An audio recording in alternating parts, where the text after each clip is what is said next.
This brings us to one of the most important lessons I learned, which is do not use animation without a purpose.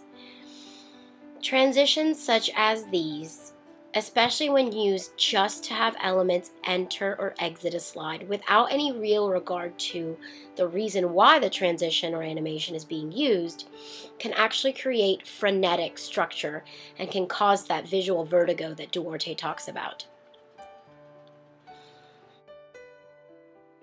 Instead, use animation responsibly. Use scale animations to show when one item is more important than another.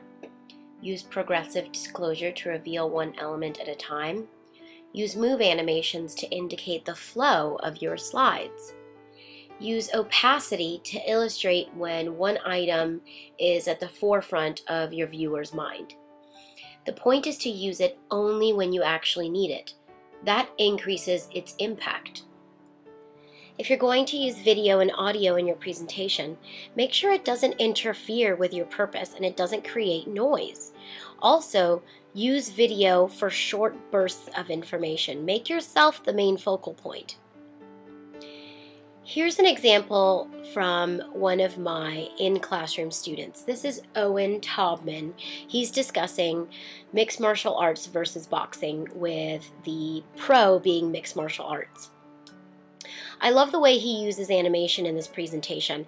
It is purposeful, it is subtle, it is simple, and it helps reinforce his point. It's not used just because.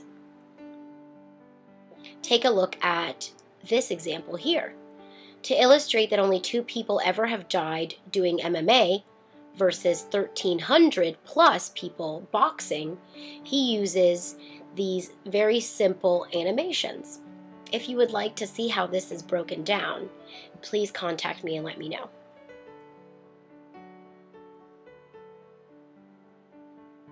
To do a simple comparison, again, we use simple animations. This is one of my favorites. Instead of creating a chart and graph the traditional way, he created it himself using shape.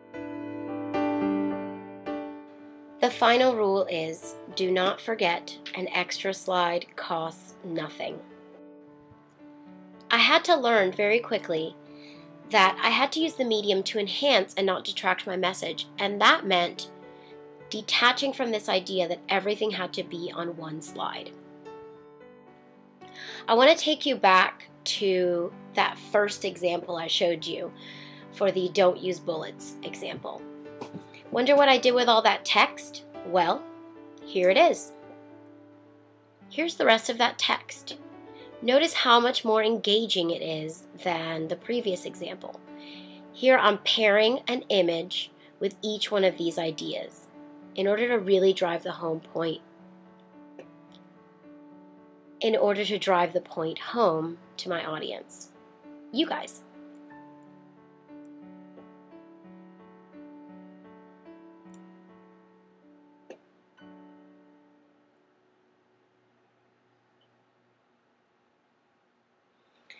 That's it.